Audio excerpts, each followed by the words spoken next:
I've had a lot of people ask me why I think panpsychism is the thing. Okay, I really haven't had a lot of people ask me that. I've had no one ask me that, but that sounds so sad.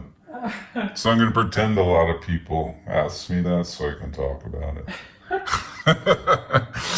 So, why do I think panpsychism is real? And why do I think when you die, panpsychism is what happens? Why do I think the double slit? This is the question I do actually get sometimes when I leave comments on like Closer to Truth. People will ask me, why do you think the double slit proves that? So I'll talk about panpsychism, right? So I actually do get that one sometimes. But anyway, my answer is the double slit. Okay, you could you could view the double slit two different ways, and both of them prove panpsychism. You have a photon being shot out of a laser or gun or whatever the hell it's shot out of. I can't even conceptualize what this thing is shot out of. But I'm going to conceptualize what happens after death. So hang with me. We're going on a wild ride here. So it's shot out of this gun laser thing, and it gets to the slit, and it has to make a decision. Does it go through this one or that one? So the photon, you could say, by making a decision, is conscious. Okay? That's one thing. You can interpret that experiment as the photon making a decision. I don't like that as much as my next explanation, which is like a speck of dust in the room can collapse the wave function. And that's how you get the photon on the screen on the back as a scattered plot, whatever, the pattern. Because even without cameras and people and all this, you still get the pattern. So that means specks of dust, atoms, fields, all these things have to be conscious to collapse the wave function and get that pattern. So, yeah, when people ask me, hey, well, I don't think the double slit proves that all. It actually proves that entirely. You tell me how that doesn't prove that. Not you, but all you skeptics out there who get on my ass on Closer to Truth. You're like, what are you talking about, idiot? I'm a physicist. Well, you know the problem with being a physicist? You might be too, you know, shit knee deep in the shit or whatever they say, right? Like, you might be too into this. I'm not into this. I smoke pot and think about it like 5 times a week. But you might be like too into the math, too into the books. I'm more like just thinking about shit. I don't have to worry about what my peers think. I have no peers. You're my peer. And you don't care what I think. You're drinking a beer. My peer's drinking a beer. But these guys have peers who will like kick them out of college if they say we live in a simulation or panpsychism is real. This happened in 1910. People were like kicked out for saying quantum could exist. And then 10 years later, it was proven, you know? So this academia thing, whatever, I don't want to rant. I don't want to tangent on this too much.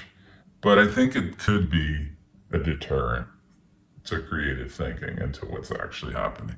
So I think a lot of these physics guys who get on my ass, they're like, this is what's happening. They're just too deep in like the nerdy stuff. They're nerds, you know? You need to be like artistic to really figure out the universe. The universe is a work of art at the core. You need to be creative and artistic to understand the universe. If you don't have those traits, you might be a good like physicist, but you're not going to figure anything out about the world. That's how I view it. You're not going to be the guy who, you know, like Einstein and James Clerk Maxwell, who had that ability with physics, but then had the, you know, the creative side. You need both. See, I only have one. I only have the creative side. So I'm not going to figure anything out either. But I think in 100 years, people might watch my videos and be like, this guy was a total idiot with math and like, you know, he couldn't write any equations, but he got panpsychism right. And they're going to be like, Well, how did he do that? Because he figured out a speck of dust collapses a photon, and that means that it's an observer. I mean, it's that simple. Mm-hmm. Yeah. So I don't know. Anything else, or is that good? I got nothing. Okay. I just wanted to add, I thought of something. I'm making another video here. So I wanted to add that the double slit, while it does prove panpsychism for the reasons I just gave, what it can't prove is that that's a continuous observer. So let's say you have like a quantum computer or like a really sterile environment. Let's say you're doing the double slit, actually, because that's what we're talking about. You're doing the double slit, a speck of dust interferes and it collapses the wave function.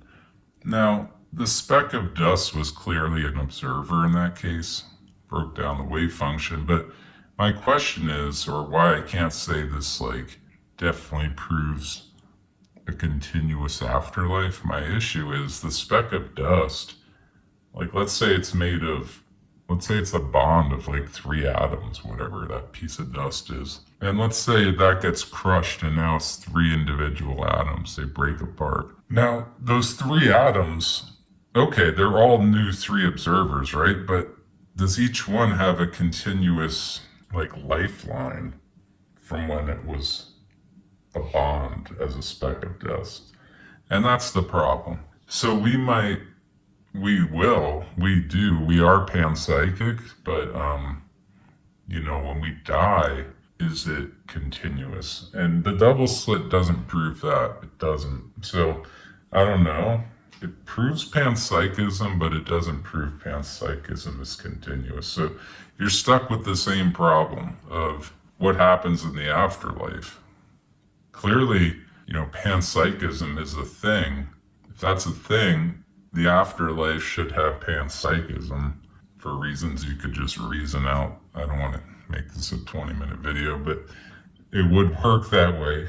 But what we can't decide, there's no way to know at this point. At least I can't think of it. Yeah, I mean, I think we can reasonably prove that a lot of things have the ability to collapse the wave function, but we can't prove that that ability continues as. Right. Yeah. So the lifeline, is that what they were called? Lifelines? Yeah. Yeah, that lifeline, we don't know what happens to it. Right. The real question is what happens to lifelines? Mm-hmm. Like, what's the soul's relationship to a lifeline? You know? And let's take that piece of dust. It's a piece of, or any bond, and then it gets broken into atoms. They're all observers. They're on their own lifelines. Maybe. I think a good question is if, like, certain subatomic particles are so fundamental, like strings, let's say. Maybe they're so fundamental that they don't have lifelines. It could be. But then we're all made of those, and then we don't have lives. So Right. I don't know. This gets weird. But all I could say is that the double slit, like I said, it proves panpsychism. I can't say that it proves we're conscious in any way as our current selves. Or that, like, your self as you as a being continues on in some way. That's what I'm saying. There's no way to know. Yeah. So that's real kick in the nuts. I wish maybe we could keep thinking about this and figure out a way to say yes or no about it. Like, I was saying before you turn this on, though, that, like, maybe consciousness as the pool of the pool of experience, the ability for a bunch of different beings and whatever to experience consciousness and stuff. Maybe that's the unifier, and that's like the how you just go back into that pool of consciousness. And that's the continuity, but it's not like you remain. That's that theory that there's one conscious being and we're all part of the same being. Yeah, like a hive mind or a consciousness field of. But if we're talking about like science, which I was with the double slit, I was trying to show how the double slit does actually prove panpsychism. If we're talking about science, I don't know how any science supports that we go into a hive mind of consciousness. The best I could come up with for something like that, at least right here with like in real time, is something like fields. Mm-hmm. There could be a consciousness field. Yeah. So, I guess one way to try to approach this problem would be to try to find a field that, Mm-hmm. some kind of field that looks like an outlier that we can't explain, or, even some of these particles like neutrinos that have no mass and they go through us and stuff. That's a weird anomaly that's telling us something. Mm-hmm. So we should really make a list of all those like weird anomalies in the universe, like neutrinos, event horizons, things where something very unique is happening. That's a good idea. Maybe we should do that one day, is make a list of all those places where something really weird is happening, or particles where something weird is happening, and try to find a link between them all, Yeah. That'd be an interesting day. Yeah. That'd be cool. Yeah. And maybe by looking at all of those things, you would see some connection that could, help you determine what the hell's going on here in terms of the continuity. I think the big question is the continuity.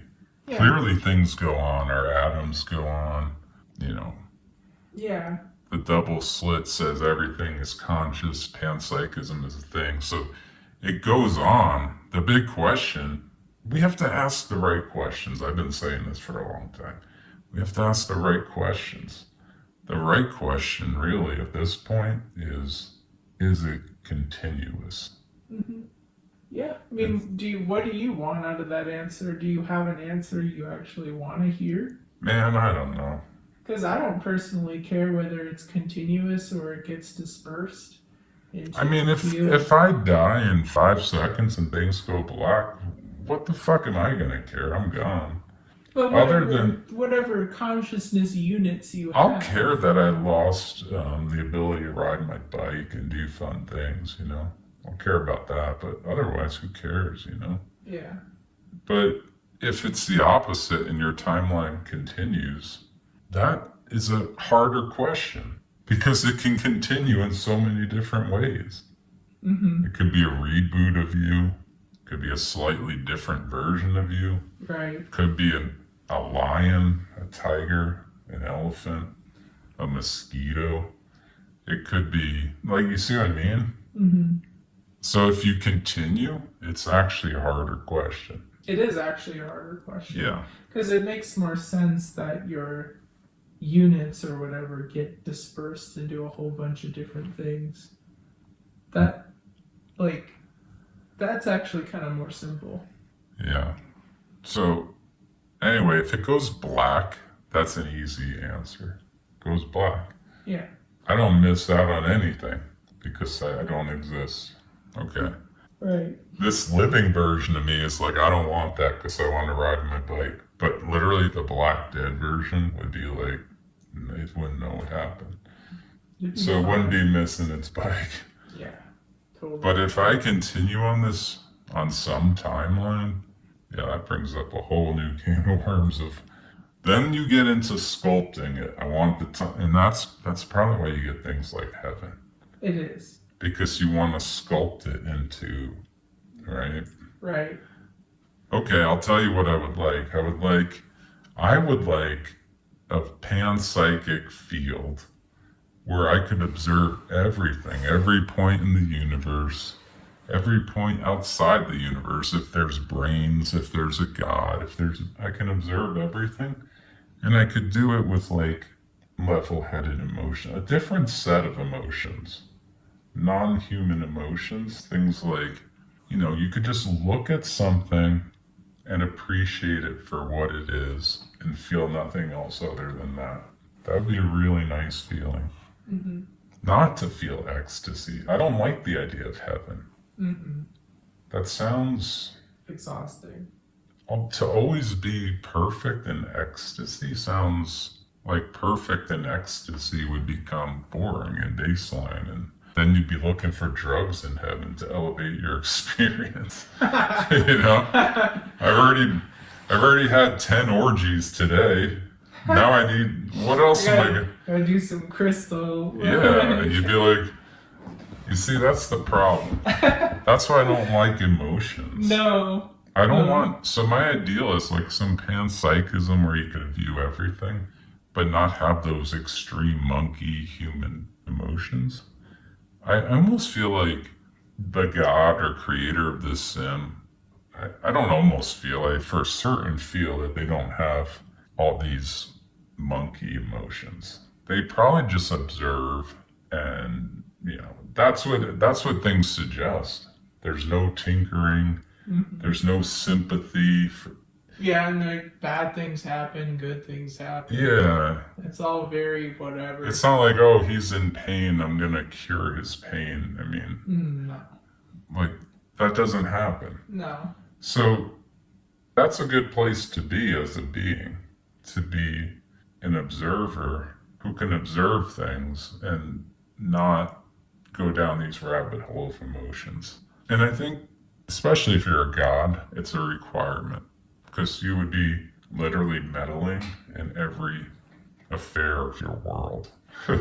Yeah. Your world would no longer have free will and all kinds of other problems. It wouldn't be statistically neutral. Yeah, it would kind of overrule quantum. Right. You'd have that Deus Ex Machina thing. Whatever it's called. Drop a deuce. You'd have that thing interfering with every case that was bad, right? Every single thing that was bad, that thing would come down on the stage hanging from strings and fix it, you know? No, and that could probably cause all sorts of computer glitches. Well, it would override all the quantum physics that being programmed. Imagine the programming errors that would result from interventions. Oh my God. Oh my God, that's a video in itself. Yeah. Our patches just, oh my God, did the sim try to intervene and it messed things up, so it had to make constants as patches? That's a good question. No. Of course you don't know, but that's a good question. Anyway, all right. Think about all that. Internet